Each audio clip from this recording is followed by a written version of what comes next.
Taiwan, and today we're going to talk about Tibetan language. Tibetan language, in order to understand Tibetan language, you have to know about Tibetan history of the language and the structure of the language, as well as the variety of writing styles and the unique function of the Tibetan language. Let's start. So, first of all, let's talk about Tibetan language history.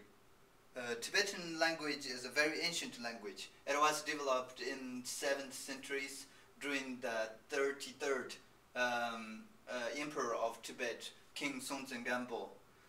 He was one of the greatest Tibetan king in Tibetan history. He unified all the Tibetan region as one nation, and he also, during his region, Tibetan language was also created. So when he took the political responsibilities first time, many neighbor countries like China, like India and Nepal, or many neighbor countries, they sent gift. Along the gift, they also sent letters to them. But in order to respond the letters, he had to respond in oral transmission. So we didn't have, unfortunately, we didn't have Tibetan language at that time. The writing language. So that motivated him to create Tibetan language. So he sent many Tibetan scholars to India to learn the language and then philosophy. Among the Tibetan scholars, Tomi Samboda, he was not only able to travel to India and get a lot of philosophical understanding, but also he was able to come back to Tibet and then create Tibetan own language based on the Tibetan spoken language during that time.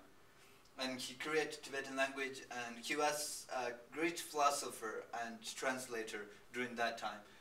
Even the Emperor Songtsen Gampo himself studied Tibetan language from Tomi Samboda. Second, let's view the basic structure of Tibetan language. Tibetan language is an alphabetical language, which is very different from the Chinese, which is the Chinese is characters, mostly characters. So it's called syllabic language or alphabetical language, and it has consonants, vowels, prefix, suffix, and also the superscript. Tibetan language has 30 consonants. All the above are consonants. The picture shows the 30 consonants, and then there's 4 vowels in Tibetan language, and then the under one is the 4 vowels. And when you combine the suffix, prefix, and consonant vowels, then it forms different vocabulary, different words, and all this. So this is the basic structure of Tibetan language. Tibetan language not only have a unique history and the unique structure, but also has a unique quality, function. For example, lots of Buddhist sculptures and Buddhist textbooks are written in Tibetan and translated in Tibetan since 7th centuries. So nowadays many people say Tibetan language has rich terminology about Buddhism, and as well as the science of the mind, the description of emotions and all these. So some terminologies even they couldn't translate directly into different languages. So it's a very sophisticated language in Buddhism. And then Tibetan language, it has the unique quality of uniting all the Tibetan people. For example, Tibetan spoken language is different in different regions of Tibet. For example, if you go to Ando, the Ando dialect couldn't understand by the Central Tibetan dialect. So the spoken language is very different in different regions of Tibet, but the written language is the same wherever you go throughout Tibet. For example, if you go to Ando and write something, but this written language could understand by can be understood by the Tibetan people who come from the central of Tibet. So it has the unique quality of uniting people.